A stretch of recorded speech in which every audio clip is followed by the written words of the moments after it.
I'm back again with a new chapter to explain. So the chapter's title is The Portrait of a Lady from class 11th Hornbill. Before I could start up, I just want to give a few highlights about the author. The author of this chapter is Khushwant Singh. Khushwant Singh, he was an Indian author. Not only author, he was a lawyer, a diplomat, a journalist, and a politician.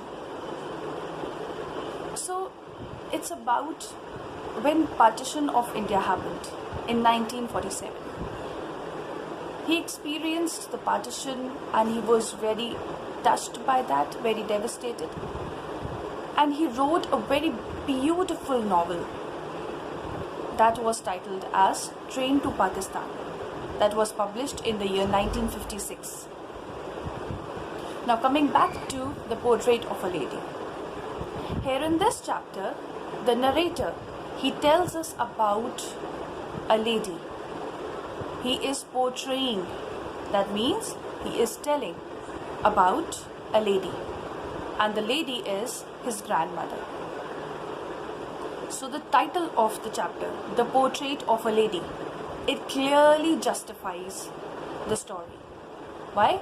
Because the narrator, he is narrating, he is portraying the character, the attributes, the qualities, everything about his grandmother.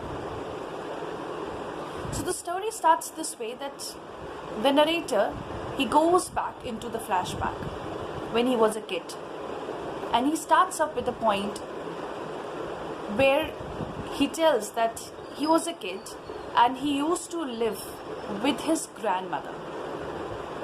The parents, they have shifted to the city, obviously to earn, and he was living with his grandmother. So the life was very easy, or very simple rather. What was the life? That the grandmother, she used to take care of the narrator, she used to drop him to the school, and by the time, the entire day, when he was busy in his school, attending the classes, what she used to do? She simply used to go to the temples nearby to see the sculpture, the architecture, because she was in love with the Indian art, with purity that Indian culture holds. But the narrator, he tells us that she was very old, fat, and bent. What I saw of my grandmother was a very old lady with the face full of wrinkles because she was old. But he says that I wonder that people around me, they used to say that my grandmother was very beautiful and she was a pretty lady when she was young.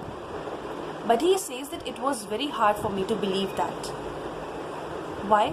Because I have never seen her.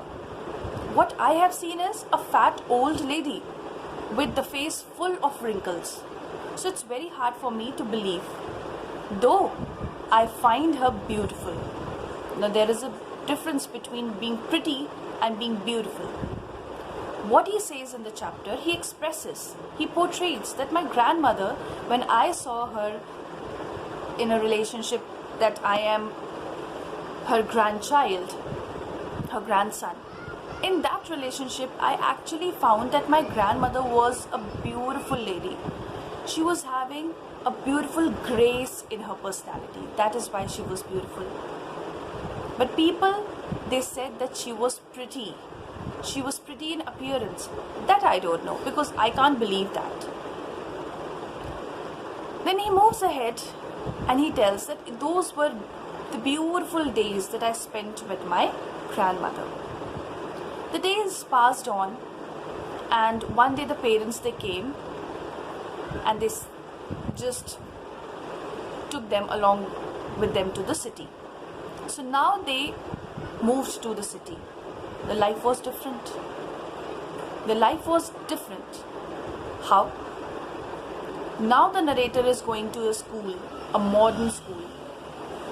of the city. So the grandmother cannot go to drop him. Now that routine has got a break. But she still is worried about what he is studying, about his syllabus, about what all the teachers are teaching over there. And when he shared the syllabus with the grandmother, that, oh, I'm learning this and that, I have music classes and I'm going to various other things and I'm doing various activities. So the grandmother was not happy. Why she was not happy? Because she was of the opinion that a child must get the knowledge and he should be rooted.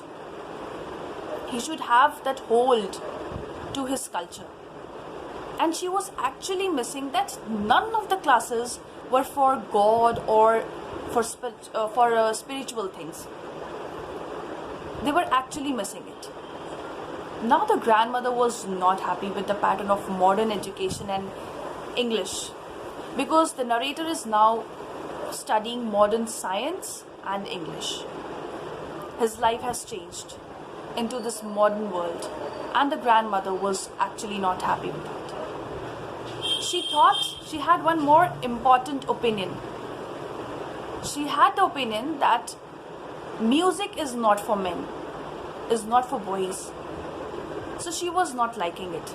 I repeat, what she was not liking, these are some key points that you need to keep in mind. She was not liking the pattern, the syllabus that he was studying. All the focus was there to the science and English. Spiritual lectures, rooted lectures, connectivity with the God, with the Almighty, the mythological knowledge, everything was missing. And she was not liking it. Another thing that she didn't like was music. According to her, music is not a man's forte. But then she didn't say anything. And the years went like this only.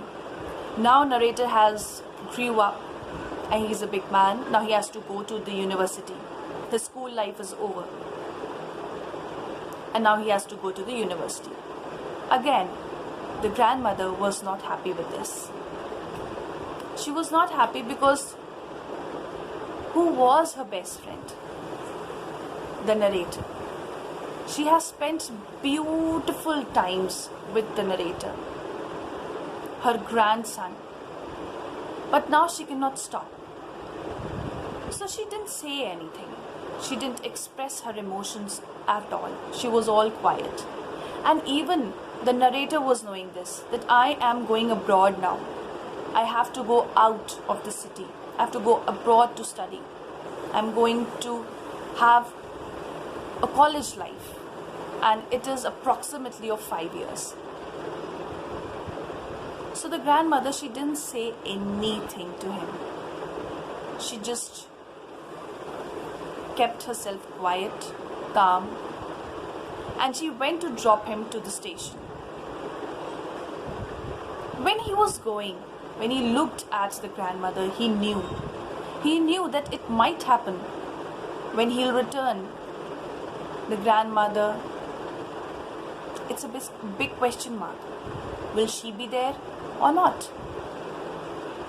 He was of the opinion that he didn't wanted to accept this, but there was no other choice. He had to, because after all, life has to go on.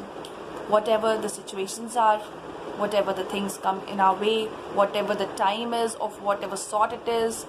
So the grandson left. The narrator, he left for his university life.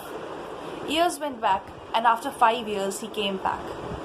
Luckily, grandmother is still there. So the grandmother, she went to receive him. They both were very happy. But what did grandmother do all the time when he was not there? She was all alone now. Her best friend is not there around her.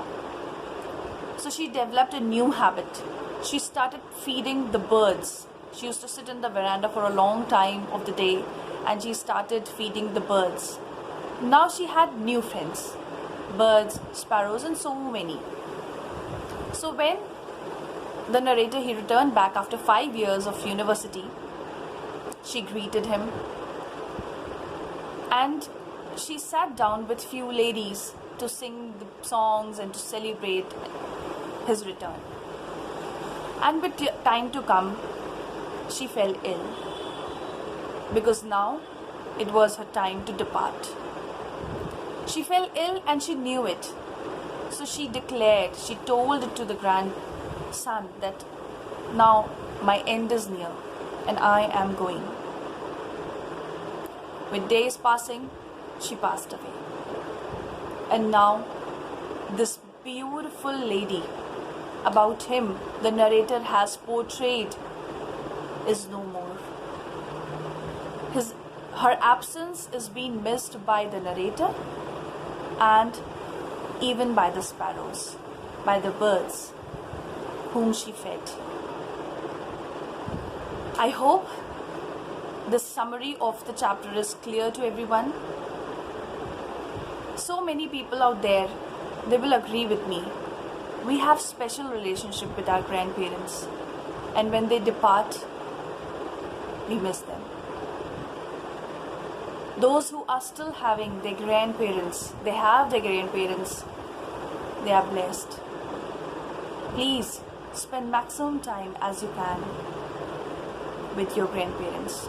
They'll feel happy, and then they'll feel that they have someone with whom they can share their feelings, their memories, their old times, to whom they can tell the beautiful stories.